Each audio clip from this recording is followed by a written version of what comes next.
Hello, everybody. Welcome to our interview series. And I have with me today a couple of very special people. I've got Alex Henthorn Iwane. I hope I got that right, Alex, who is the VP of Marketing of Cenefa.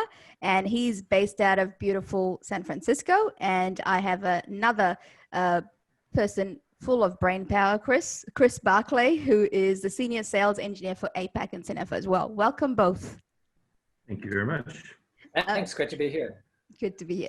Alex, I was just going to say, perhaps you could start with an introduction of who Cenefa is. I know some of our audience would already know, but perhaps for those who may not know who Cenefa is, if you could just give us a bit of a background in history. Sure. So Cenefa is what we call a digital experience monitoring company. And that's kind of a moniker that Gartner made up for a whole new way of doing monitoring. And our monitoring platform is cloud-based. It's a SaaS platform, and it addresses a number of different use cases. The one that's very interesting today is for the remote worker. So we have endpoint agents to deploy on laptops and desktops. But we also serve branch offices with probes that deploy out in an office setting, or for that matter, in a data center, or for that matter, in a cloud. So if you have an AWS or some other instance, you can deploy these probes there. And they do a combination of things. They can do traffic analysis. So being able to look at the network traffic and look at application performance and things like that, as well as do what's called synthetics, doing tests against applications like your Office 365 and your Zoom, et cetera, as well as actually measure the network paths across the internet. So we do a variety of these things. The point of which is so that if you're in IT, you can figure out how are my users actually experiencing their applications? And if something's not working well, having enough visibility to figure that out and actually do something about it. So that's the idea, is that we're giving that visibility into all those aspects of remote work, branch office, data center, et cetera, even across the internet. So no matter where things go wrong, you have something that you can understand and actually take action on. Absolutely. It's funny because it used to be all about remote workers and remote office, etc. But now, of course, we've got the added challenge of COVID, which means pretty much everybody is remote. Majority of the users are. And also, I think I don't see a lot of us going back to the office immediately, not in the near future. And even if we do go back post-COVID, whenever that is, I don't know that everybody will be working from the office. So I think something like the tools that you've mentioned, Alex, are super critical now. I mean, we as an IT company are facing this. Our service desk has issues constantly because you've got varying roles working from their home office, which makes it very tricky. I mean, including myself, I've got a backup 5G connection, I've got a main connection, and yet I'll be running a webinar and things will just go drop. So you just quite know what's going to happen. So I'm just wondering, if you think about what's happening today and the fact that IT departments are having to troubleshoot, the complexity has become a lot higher because they're dealing with personal Wi-Fi devices, etc. So what do the numbers look like today, Alex? And I'm sure, given you are in the US and you are the size of the organization that you are, what are you seeing in terms of numbers and what's happening in the market? So I think one of the things that we're seeing, and just like you mentioned, is that there's obviously been a massive migration out of offices. It's not that offices worldwide have closed down. There's still people going to work. But here in the US, and I think it's reflected in a lot of other places, about 50% of all employees are now working from home. That's a huge shift. And what we see from the data, a lot of different surveys. Gartner just did a survey. There was another one, whose name I can't remember. It wasn't a Gallup poll, but there have been a number of surveys showing that organizations are thinking that remote work is going to continue on even after the pandemic ends. We're talking about numbers like 80+% of organizations believe that there'll be a significant amount of remote work that just continues on indefinitely. Wow. So there's a culture shift happening at work. And part of that reason is because remote work is actually, for the most part, working. Yes. It's working in a lot of cases. People are liking the lifestyle. And in many cases, they can stay basically productive. There are some organizations that had different cultural attitudes or outlooks on that, and some cases where it's better or worse, but there's a lot of organizations that seem to be succeeding enough that they think, hey, this could stay somewhat permanent. Absolutely. I mean, one of the things that's not spoken about, especially if we have a high IT audience, is that the employee engagement. I remember reading a few stats around that. Do you remember those numbers at all, Alex? Yeah, I mean, I think there's a couple of things that we see, just generally speaking, in terms of digital transformation, right? As the workplace has become more digitally centered, it's very tempting for IT to think that giving out the digital stuff is is the major job. And it's not necessarily that that's easy. I don't want to trivialize that. When the pandemic hit, there was a huge flurry of activity just to get everybody equipped, basically, right? Yes. But what they find is that the performance of technology systems has a major impact, and a super majority of executives that are interviewed on this will say that the performance of technology has a huge impact on how happy the employees are, and that goes directly to employee engagement. And the thing about employee engagement is that it is what can be a silent killer if you don't have it, right? If your employees are engaged, you know it. But if you don't, you might not know until it's really caused a fairly significant amount of damage to the organization's ability to not just produce, basically, but to innovate, to compete, to really be oriented towards pleasing and delighting customers. Those sorts of things that distinguish the organization, the business. The employee engagement part of it is so critical. And that's one of the things that I think is driving this mindset of, wow, we really need to pay attention to the employee digital experience now. Absolutely. I think I also read about the millennials, right? It's a quite a high percentage of workers now are in the millennial age group, if I can say that right. And I think I read, was it 50% of millennials actually turn down the jobs or leave because they're unhappy? I was actually quite surprised with that level of the numbers that were there. Well, I think that the notion of business, of loyalty to your employer, is really different intergenerationally, first of all. Second of all, these are digital natives, so they expect to have a digital experience that is seamless. But it's interesting that some of the more progressive IT organizations, there's one of the big SaaS providers, Box, the CIO, I remember he was on a panel and he talked about how, and he's actually written some articles about this, where he's advocating for a completely new role, which is about employee digital engagement. It's sort of a confluence of IT and HR, because you need to have both of those working together. There's some interesting sort of historical studies about how HR experiences technology and how IT experiences technology, right? So how employees onboarded, how do they have the experience of being able to learn to use all the tools that they have? And then how do those tools perform? And what we find is that the surveys will show that IT will have a certain opinion of how it's done, or how they've done, based on that they've completed all these tasks and if they're getting trouble tickets or not. HR will hear a very different story. Oftentimes they're hearing, yeah, things aren't the best. But the word doesn't get to IT a lot of times about employee experience issues, because if you don't get good resolution when you report an issue, and I think it's particularly for millennials too, people just don't report the problems. So you may not be getting trouble tickets, but you may have a lot of dissatisfaction. And that's oftentimes where IT has its gap in its perception of how it's doing and how the business perceives it.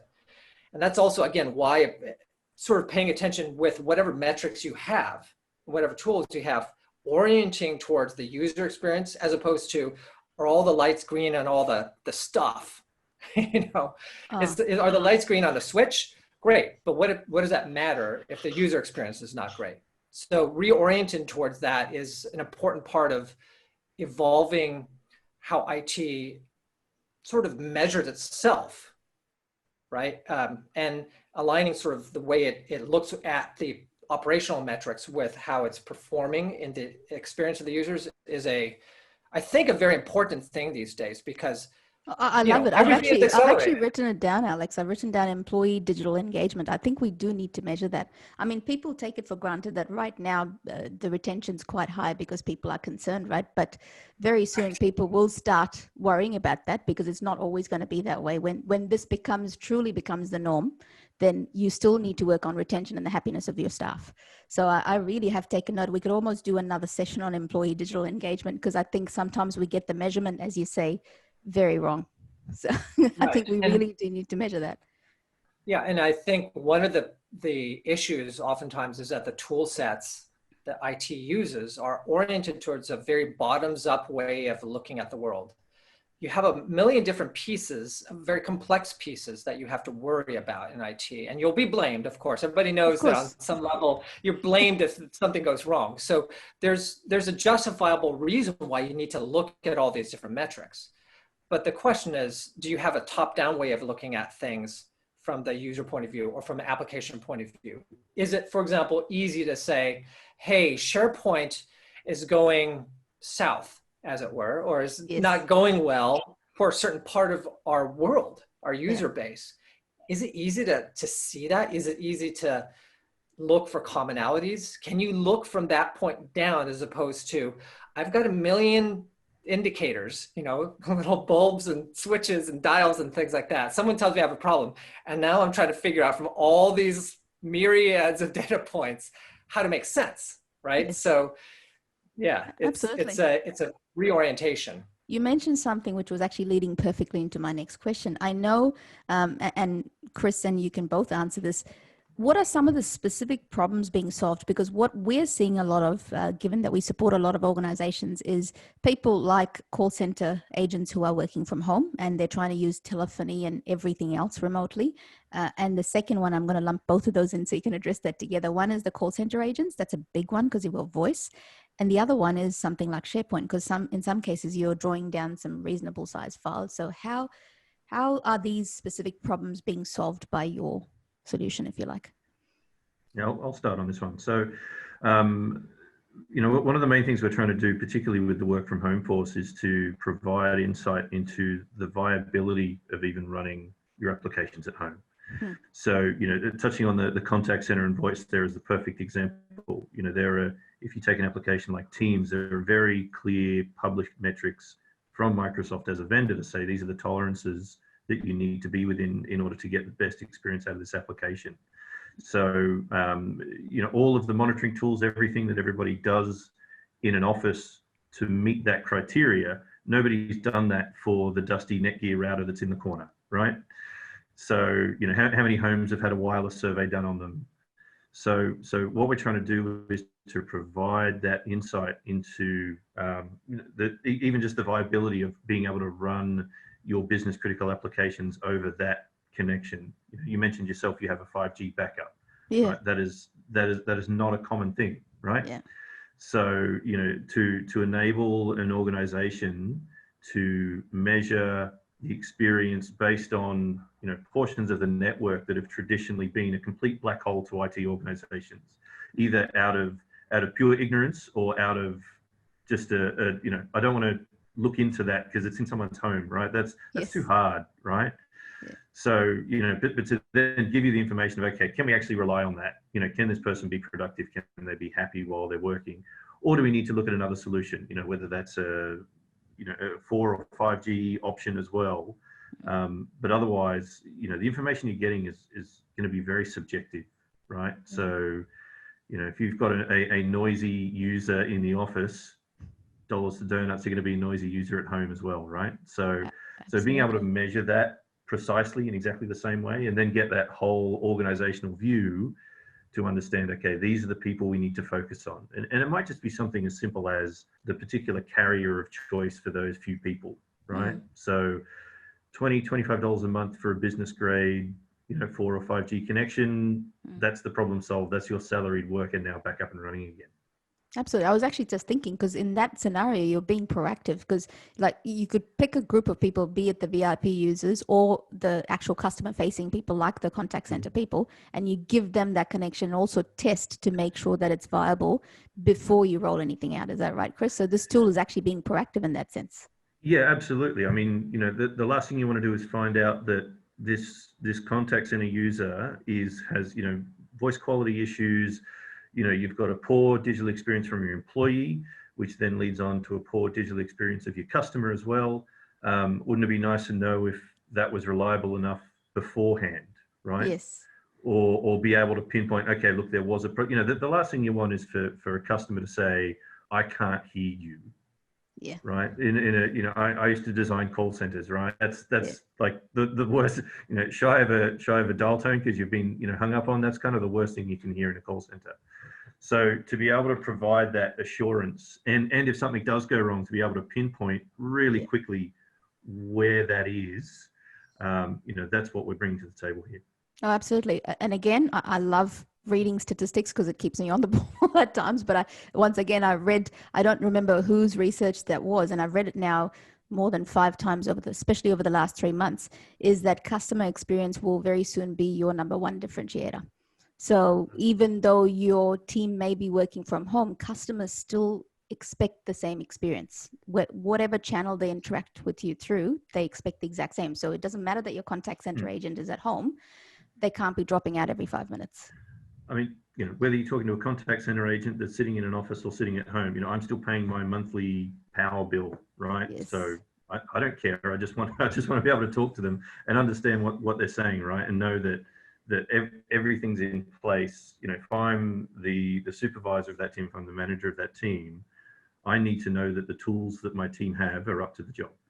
Absolutely. Alex, did you want to add something? I know you were going to say something and I interrupted. Couple of things. One is in terms of, no, it's great. I mean, and as a statistic, IDC did some surveys of network managers, and they found that they reported that 84% of those network managers reported or the network managers reported that 84% of remote workers lost access to applications at least once per week. Wow. And something a little bit north of 50% where that was happening to them multiple times per week. So, and I think one of the things that also is really important to consider is that IT is now facing the variable of the home network, but that's one variable on top of a lot of other variables. So you have many more ISPs, of course, the ISP connections, but then you have the internet itself.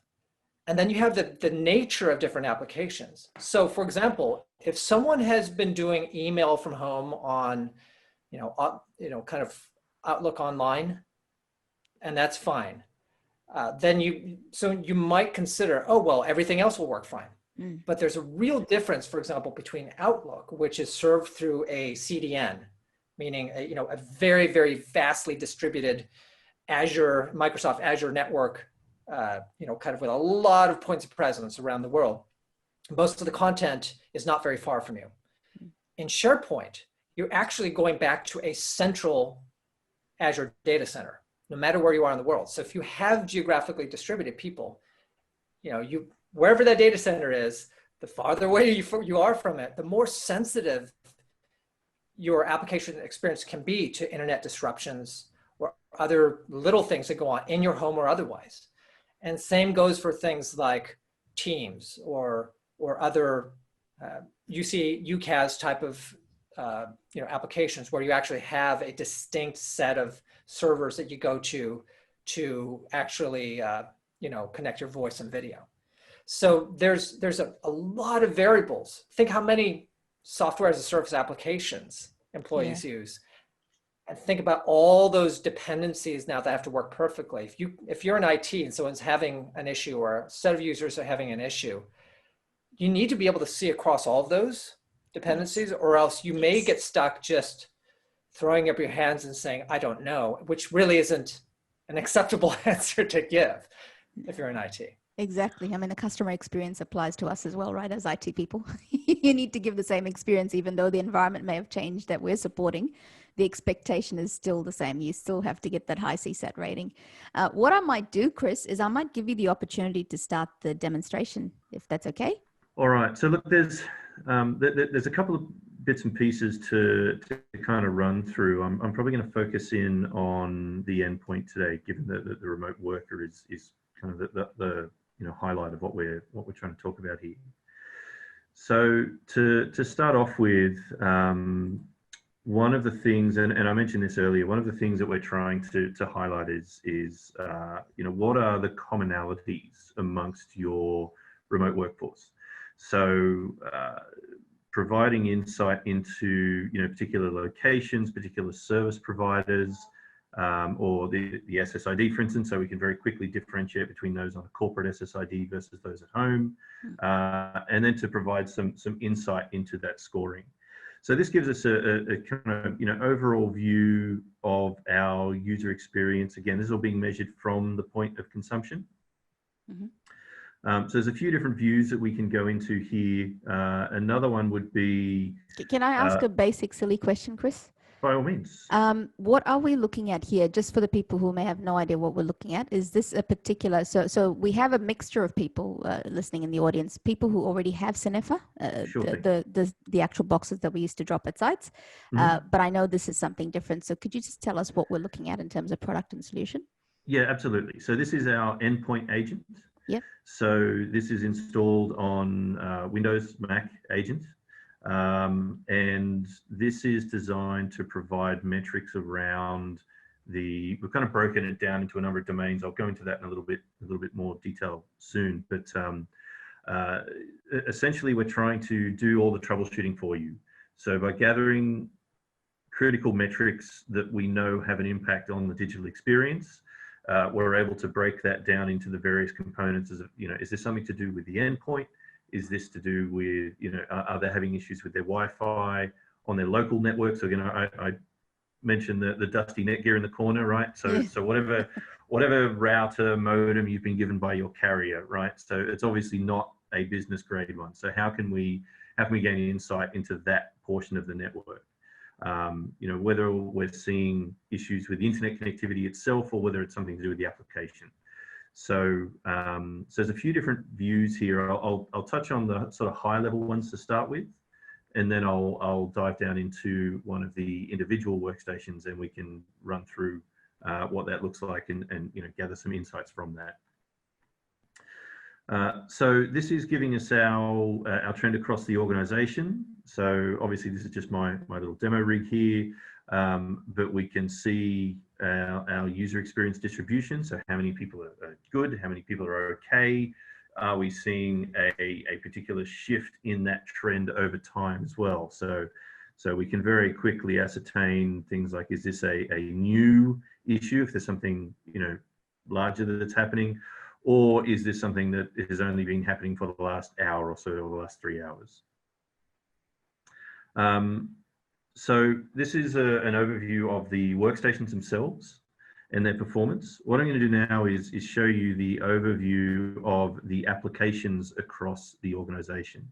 So what we've done here is we've set out a number of tests in order to measure the performance, both from the networking perspective and the application perspective as well. So part of what we're trying to surface is in bringing the help desk team, the application team, the network team, all into the same tool set so that they can all be singing from the same hymn sheet. Here's some troubleshooting that's done that will either allocate, I want to say blame, but it's a wrong word. Let's say it is an issue with the networking, right? It will highlight that, hey, networking is the problem here, or it's at the application level, and then provide a level of Teflon, if you will, for those teams that aren't at fault, or that because of the automatic troubleshooting that's already happened in the background, they don't need to pick up other tooling or anything like that to try and troubleshoot. They've been absolved. This is the team that needs to start the real hard troubleshooting from here on in. So you could have multiple SaaS applications running, and it actually looks at each application. That's what you're showing us, right? Yeah, absolutely. So we can kind of group them as well. So if you have a finance team, then we can be running some of the metrics we'll be gathering just for the users of that application. Similarly for a call center, right? So if you've got just the call center agents, then they will be the ones that are pulling data back from that source, and nobody else, because nobody else needs to, right? Yeah. So the intention here is so this is our organizational wide, list out all of my applications and give me a score out of 100. So think of it as like a driver's license. Start with 100 points. As we start to see things that we don't like, we'll start to knock some points off. So I've built this out with a number of applications, both work and otherwise related. So what I can see at a single glance is, let's say that the BBC World Service as an example. So I can understand my experience distribution. So how many users are okay, how many users are having a poor experience. So at a very high level, I can see, first of all, my score out of 100 is not good. Certainly if I came home with a score out of 100 for that when I was in high school, my mum would not have been happy with me. You would have failed. As well as providing some insight into what are the most common areas around that application that we're seeing as a problem point. So we can actually see here that even for this application, we're getting low scores on the local network as well. So there's two areas that we'd want to focus in on here. One would be there's users with local networking issues. So that's the dusty netgear in the corner, as well as at the application layer as well. From an internet perspective and from a Wi-Fi perspective, I can't blame or I can't attribute poor experience to the machines themselves, to the Wi-Fi, or to the internet. It's the local networking at that site. I just love the visual visibility, because I was just thinking as a person who's sitting on the service desk trying to troubleshoot this, I mean, to get to that point will take quite a bit of time. That's right. So to provide a bunch of, that correlative data, across the organization as a whole. Generally how happy am I users? So I'm getting some pretty low scores, BBC World Service, the ID broker for WebEx. So we're getting some low scores on that. So what we can do now is either get a map view or dive into one of our users to try and get a view of what it looks like for this particular user. So to start off with, we can see that I'm a member of the sales group. So I'm only going to be running those tests that are attributed to that group. So we can come up with different nested ways of doing that testing. So that we're only running the testing, we're only gathering the metrics from the applications that we need to, as well as having a whole, a holistic for everybody. Can you check the decency, or can you check the quality of my internet connection as well? And I'll go into those shortly. So again, breaking it down into the digital experience delivery chain. So each of these points are individual areas that we can measure. We can then graph that data over time so that we can, both proactively understand what's going on, as well as, that ticket that was raised last Thursday. Okay, we can go back and see that their Wi-Fi was pretty rubbish at that time as well. So some details about the endpoint. Now there's a lot of other information that's being gathered in the background as well that's available via API. So it's not just what's on the screen. There's a lot of other bits and pieces in the background that we can draw upon as well. So that allows for any PS or custom development. If there's particular things that customers want to drag out and visualize, we can do that for them also. How does this work with other? I think one of the questions I'm sure we'll get is there are, whether it's an IT company or a service desk of an internal IT team, they have their own tools. Like they'll have remote management monitoring tools, and then you have the likes of something like Intune. So how would this work? Because I'm just worried. I always worry about giving our team a lot of tools. So they'll have 5 or 10 different tools. So where Cinifer differs is its viewpoint. Everything about digital experience monitoring is about the end user. So there is inherently some overlap with other tooling as a result of that. We know that if your CPU or your RAM is running hot for an extended period of time, that's going to equate to a poor digital experience. Now, some RMM tools may be gathering that similar data, but it's looking at it from the machine's perspective. We are looking at everything to do with the end user. So anything that's going to have a negative impact on the end user and their digital experience, that's why we are here doing what we're doing. You're not going to get an RMM tool isn't going to tell you that you're having packet loss within the local portion of your network, because if I'm managing that desktop or that laptop, so what? That's not what I'm trying to. I just want to know if the thing's up and running. That's it.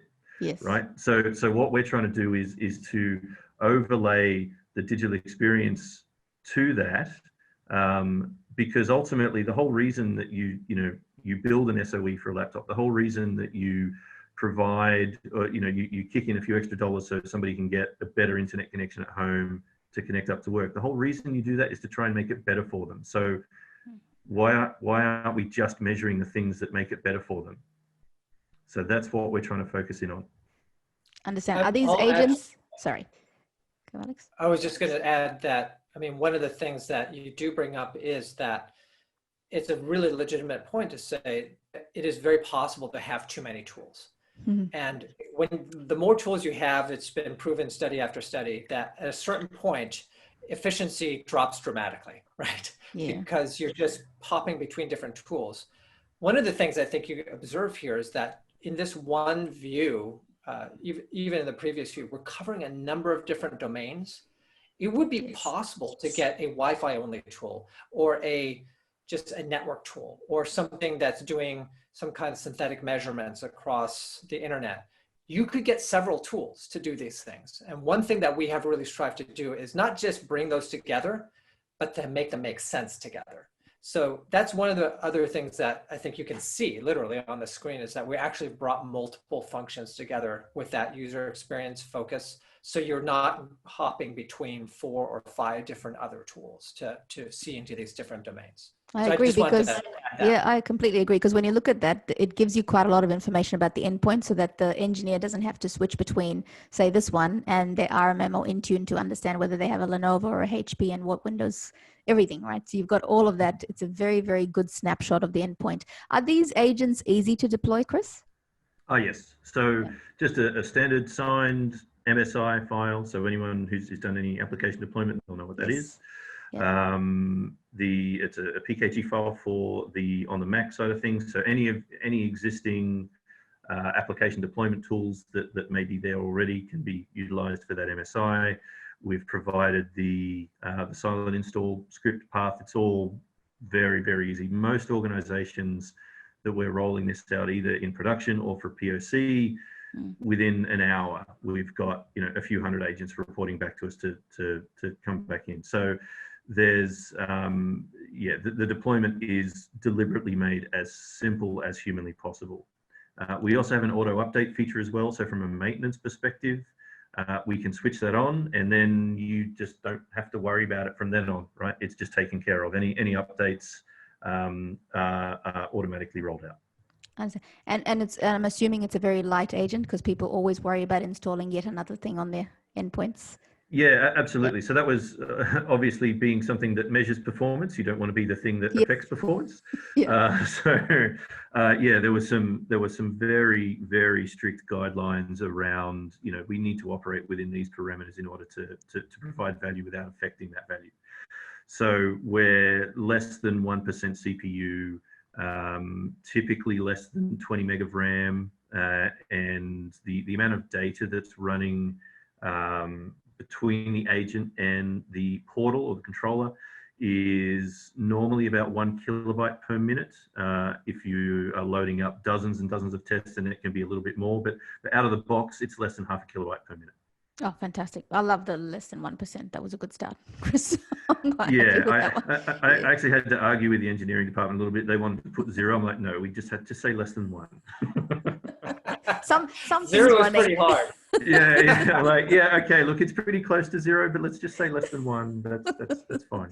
Gives us a little headroom there. Yes. Yeah. So we've been able to take advantage of some operating system APIs particularly in the Windows 10 environment, that are very, very light on, and which is fantastic for us, right? Because it's almost immeasurable, the impact that we're having on the machine in order to gather this telemetry. I mean, this is, I just love the visual of it. I mean, and this actually quite easily, I'm sorry, Chris, if you wanted to say anything more, because otherwise I'll keep asking. No, by all means. Because I was just going to say, if you've got a new service desk person or someone, this kind of leads into the training them using a single tool. So it looks like a help desk framework, troubleshooting framework, right?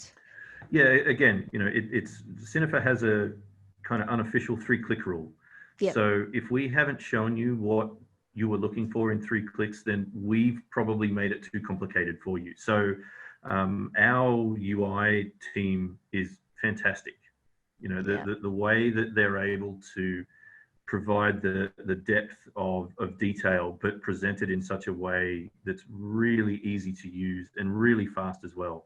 You know, the feedback that we get from customers is, particularly in bake-off situations, is your stuff's so fast.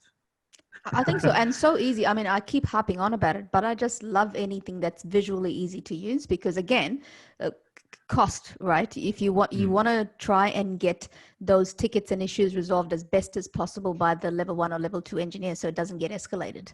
So if they're able to do so much of that initial troubleshooting, then there's going to be a lot more customer happiness and a better experience, because hopefully that means you try and resolve as many issues as you can on the first call, which is usually a metric in a service desk environment, first call resolution. So well that's right, and we're effectively doing the troubleshooting for you, right? It's just you looking at the data that's already been gathered. So, you know, whether it's a Wi-Fi issue, if we see somebody, you know, with a poor signal quality, for instance, there's a lot of tooling out there that will tell you the signal strength, which is not the same as the quality. Right, you know, if I'm in an apartment block with 400 of my best mates, and everybody's got their access points turned up to 11, well, sure, the signal strength might be high, but the quality of that signal, because of overlapping, you know, channel contention, is not going to be good. So, you know, really, what we're trying to do is to provide the insight into these metrics that allows a help desk to have a much more informed conversation with the end user. Yeah, I just saw as you moused over, it actually gave some numbers if you want to go crazy on the details, right? So sure. So so again, so the signal quality. So this is a static desktop, so it stays pretty level. Understanding the RX and TX speeds that are being negotiated. So for instance, in that, you know, the example we gave earlier was SharePoint. So if I am actually transferring a whole bunch of data up to SharePoint, then while I'm doing something else locally, you know, maybe I'm copying it from a local NAS up to SharePoint, then I need that RX and TX speed to be at an adequate level to handle that. You know, that is a high theoretical maximum for the Wi-Fi. It's so just getting something funny on the audio there. Yeah, I heard that too. So again, it's being able to have a much more informed conversation with that user, so that we're not, you know, how can a help desk user troubleshoot a signal quality issue? It's just, okay, how many bars have you got? Yes. And that's it, right? And you're looking, oh, I got 2 out of 4 bars. You know, previously that's all you would have had. So now, you know, being able to map that over time, and particularly working from home, you know, I personally, because I've got kids at home at various times of the day, so I move around, right? Things as well. Well, they come home from school and start downloading too. Oh, thankfully they're too little for that kind of guff yet. But but it means I'm moving around, trying to get away from the noise mostly. Yes. As professional as it is to have Thomas the Tank Engine in the background. So it's what I'm doing is the new norm, Chris. Yeah. So what allows me to alternatives. Well, yeah, that's right. So so what it allows me to do is to actually, you know, quantify exactly why I need to sit in that corner of the room and not this corner of the room. Yeah. Because I can visualize exactly what impact that's having on my digital experience based on which corner of the room I'm in, because I'm in a, you know, concrete and steel bunker in my house, right? Yeah. So so again, you know, but I'm an IT guy. I know that. For a standard user, you know, your standard, you know, back office knowledge worker, that's not the kind of thing that they've ever been exposed to, and they're the kinds of problems that in an office setting you solve. Right? You go, okay, we do a wireless survey, we'll stick an access point here, that problem solved anywhere in this office, but that's not done in the home. So, you know, this is why we're trying to surface some of these details. Fantastic. Another thing that happens, I know this is not uncommon, at least over here, is people switch Wi-Fi networks because at one point or another, they've had to borrow or lend their Wi-Fi network out to a neighbor or a friend. And all of a sudden, they're on someone else's Wi-Fi. and they don't realize that they switched. Why is everything working so poorly? It's driving me crazy. And you're like, well, and those colored bars below, you'll see actually changes in those where the network connection has changed. And you can then look and see, aha, what network do you think you're on? Are you on John's network or on Clive's network? Or on pool room. Yeah. What are you talking about? Well, you're connected to his network. And this is something that we've caught in proof of concepts tests with customers. It's funny, but it's a human reality. Oh, absolutely. I think actually that's a really good one. Like right now I'm sitting where I'm sitting and I'm not using the main one. I'm actually using a mobile backup one because the coverage in this room is that. But then when I move back, obviously the mobile backup, because it's in this room, will actually get weaker and weaker and I'll forget to switch it back. So I think this is, yeah, it's quite again, common. Being able to understand the viability of if I'm doing a, Wi-Fi sharing from my mobile versus on my home, perhaps NBN connected, right? So how can I actually tell, how can I quantify with that user to say, please don't use your mobile phone for this, please use the plugged in, or vice versa, right? Yes, absolutely. I was going to ask you, unless you're going to show us a bit more, Chris, or can I ask? Yeah, look, there's just a few more things. Sure. I'll just take another minute or so. So this is, here we're looking into the local portion of the network. So here I can see I am actually getting some pretty significant loss on the local segment of that network. So, and if I'm getting excessive loss or delay, within my house, then everything else beyond that, we know is going to equate to a poor experience, right? Because if I can't get to that first hop to that router that's in the corner, then everything that's running through that router is going to have a similar issue. So, this would be a perfect candidate for replacing it with a business grade 4G service, for instance, right? Because it's my local network. And think of, I've got my wife working from home today as well. It could be other spouses, it could be kids doing homeschooling, it could be flatmates, whatever it may be.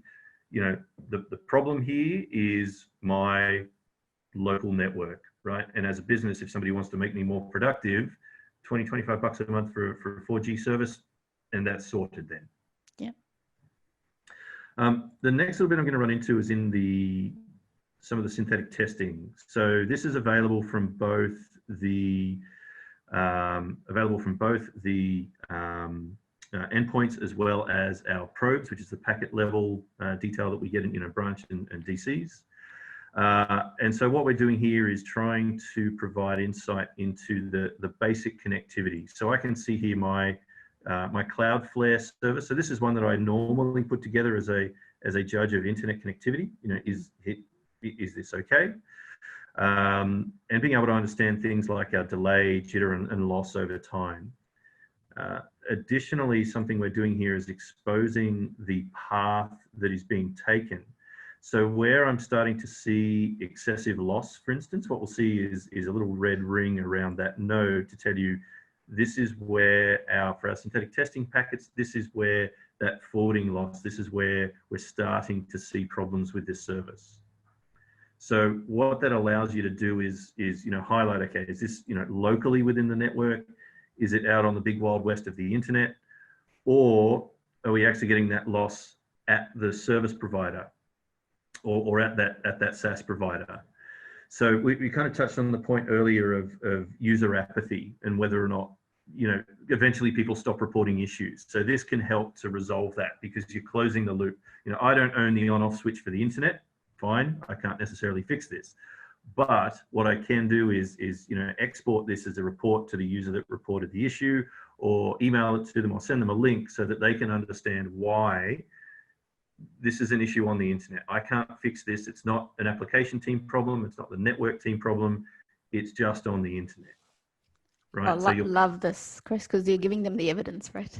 Exactly, right. So you're closing that loop and you're stopping that user apathy of why report something because they never fix it anyway, right? I used to run a help desk for a while. It's one of the worst things that can happen is when people stop reporting problems because then something's actually wrong and you're sitting there going, everything's fine, right? And it's clearly not. So to be able to close that loop and provide the insight to the users, they're satisfied, they've got their answer. It might not be a fix, right? But maybe it is with their local Wi-Fi, so then you can fix it. And again, this is an area that's always been a black hole for IT organizations.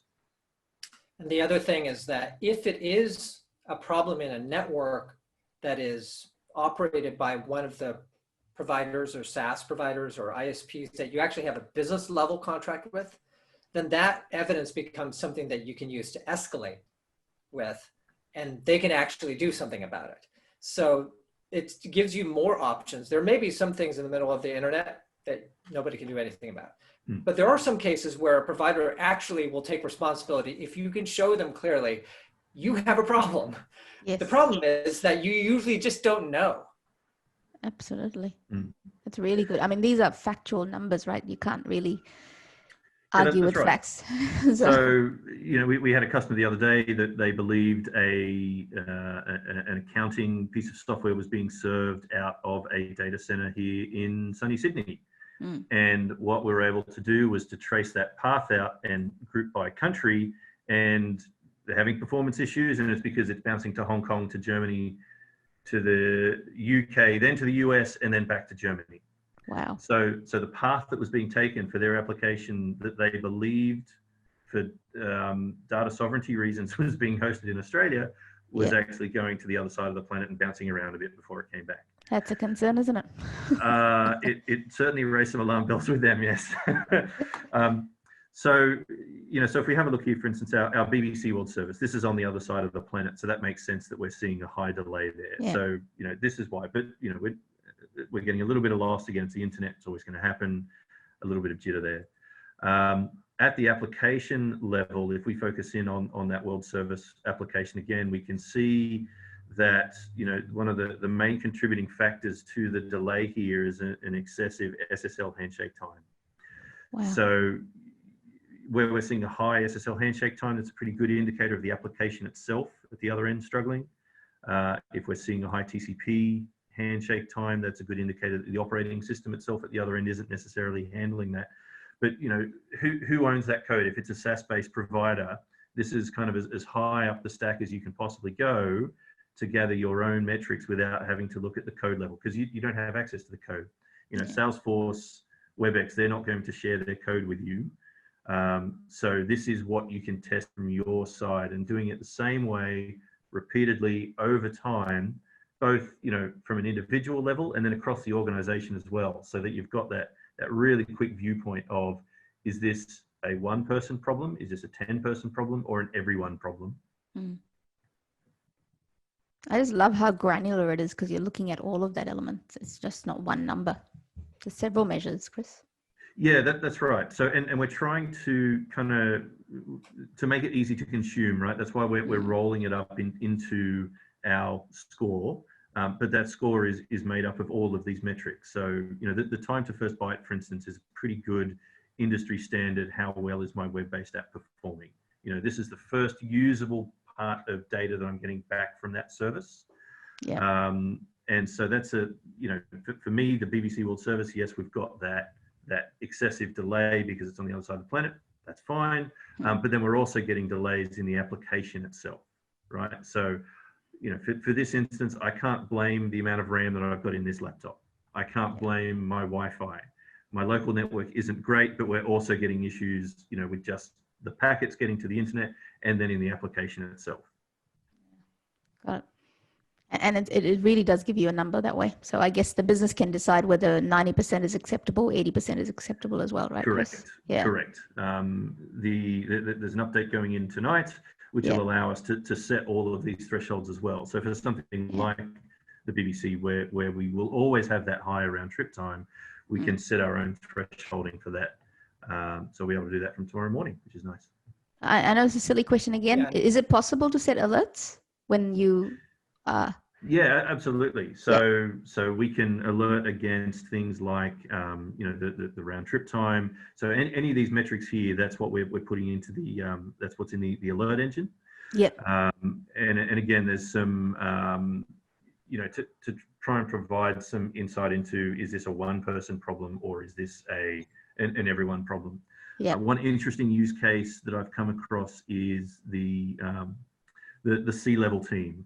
So, you know, if you make enough money to get a car spot in the office, then what we can do is put you in a special group and then alert on that group. So maybe the thresholds for that group are a little bit more sensitive than the generic. It's funny. That's exactly what I was thinking. That's what I was thinking. Like going back to the original conversation we had, we could have the contact center agents plus the VIP users. That's what we call them. So the C-level execs who absolutely need perfect. You know, and to be we able have the to plebeian group. Yeah, that's right. With the normal thresholds. That's right. We've got the great unwashed and then the C-levels, right? So that's right. Yeah, so it was, you know, for us, it was important to be able to display that really easily. And again, if you think of that grouping on that alerting, you know, imagine being able to offer a service to the C-level team where somebody in the help desk can say, hey, I could see that you were having a poor experience at 3 o'clock this afternoon. We've done some investigating and it's actually to do with your Wi-Fi. Can we maybe have a bit of a talk about maybe where you're working? Can we get another access point out to you? You know, what can we do to stop this from happening again? So to be able to offer that as a preemptive or proactive service. So good, Chris. Pretty, I was also thinking, right? I was also thinking scenarios where you have this whole very important board meeting happening from this boardroom. Well, it may not happen these days, but if you can think of a scenario with the social distancing rules in place and you just watch the Wi-Fi in that room just to make sure that that entire meeting that's so critical happens and you proactively monitor and alert or have an engineer out there before you get a call. Yeah, that's right. So, you know, you talked earlier about employee engagement. Yes. So again, to be able to engage at that level so that it's not just, you know, 2 years ago, if somebody said, oh, we've got trouble with people working from home. Okay, that's home. Well, it's not anymore. It's the office now, right? So we've got to sort these problems out. Absolutely. One of the things you've commented on this a couple of times, but one of the things I think is so good about this approach, and again, kudos to our UI UX designers, is that the visuals, the scoring, the coloring, the sense of hierarchy here means that we're not dumping you into a overwhelming set of metrics, of granular metrics. For example, not everybody can read certain levels of network details. Yes. So if you just confronted with a massive amount of those details, you're going to send certain percentage of your frontline IT workers' heads swimming and they won't be able to make progress. And as you mentioned, one of the challenges around cost and efficiency has been exacerbated by the fact that there's 10x remote workers now, but there's the same number of support people. Yes. So the ability with those colored circles to you know, if you think about at the right, the application is what everybody cares about, right? You look there and you see, all right, someone's complaining about this application. You again immediately see the color of the application. You then move left down the chain, because if you see, in this case, the local network is the prime suspect. So it gives you a visual path to look at the most probable root causes. And then from there, pivot down into the details, rather than start with an overwhelming amount of detail and hope that you can piece together the big picture. So the whole design is a best practice way of going through troubleshooting that starts top down with a user-centric way, with a then domain-centric way, and a sort of visual path to the most likely cause, former root cause thesis. You explore that with the user. You can access to actually a fair amount of detail, but you're starting at the right point. Well, absolutely, absolutely. I've got Chris, is the demo done? Yeah, we'll finish up there. Okay. I was going to ask before we finish up, can you let me know maybe a recent use case or a case study, Alex, that you've done this and what it was like before and after they've implemented both the endpoint as well as the probes, I guess? Sure. So I think about one that comes to mind for me is a transportation logistics company. Like everybody, a ton of people went home and they're having call center issues. They're having just general remote worker issues. They're using Teams. In the US, Zoom is very popular. right? Zoom is really popular here. So, and there seem to be endless problems with it. So they started having all these application issues, and what they were finding was that they were spending days troubleshooting these problems because they couldn't see into the homes, couldn't see the networks. They're making educated guesses. They're getting all sorts of subjective answers. What does slow even mean to this user, right? There's no data to go on. So they would be spending days trying to resolve these issues. And once they deployed the endpoint, we started hearing from them regularly. We just resolved in a few minutes what was plaguing us for days before. And this was happening repeatedly now. The second thing, though, that's been interesting, and I'm thinking about a customer that then came to us and looked at us for this remote worker issue, but then they realized, aha, you have the ability to put this kind of visibility plus traffic stuff into our branches, because we still have people there. And because they were having issues from there, and they're having issues over the SD-WANs, right? Because it's the internet, it's working over the internet, and there's odd behavior sometimes. So this is, a financial organization. They decided to do the endpoints, but also to deploy into the branches. And then to add a little twist, we actually have probes pre-deployed out on the internet. So they can then test from a third-party independent point of view against some of the critical SaaS applications, so that they could tell instantly, hey, it's not just our endpoints that are having issue or these branches. They could tell from these other parts of the internet, we can see that this application is just down. Wow.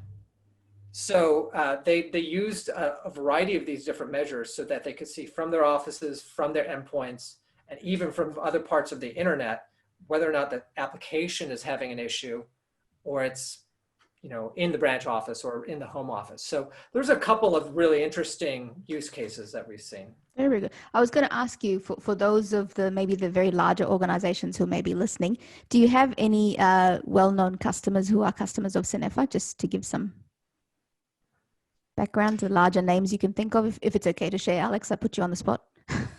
Sure. Well, actually, Chris, you can share some of those other ones. One that comes to mind is maybe the name of it isn't as well known because they've done a lot of mergers, but there's a ice cream manufacturer called Froneri, which is, they took over the Nestle business in a good part of the world. Yeah. And so they have manufacturing plants all over the world, tens of thousands of employees, hundreds of offices in other locations. They have data centers, they have cloud, they have SaaS, they have SD-WANs, and they've been on an acquisition spree. So they've been integrating all these hybrid networks. They actually use our full suite to see into their network, to manage their network bandwidth, to manage their endpoints, because they have such a complex network. And what they really love about the Cinefa solution is that they can get all these pieces in one cloud platform, as opposed to, looking at these old pre-cloud appliances and then trying to hop between those and a myriad of other newer and somewhat older tools. They're able to pull all this data together in one place. Yeah. So that's a really nice example of a global organization. And I know we have some really nice, well-known customers in ANZ as well. Chris, maybe you can talk to a couple of those. Yeah, look, so one of our kind of key ones that's written about on our website as well is 7-Eleven. So, starting off at, everyone knows 7-Eleven, right? Yes, of course. It's 3 o'clock in the morning on the way home. So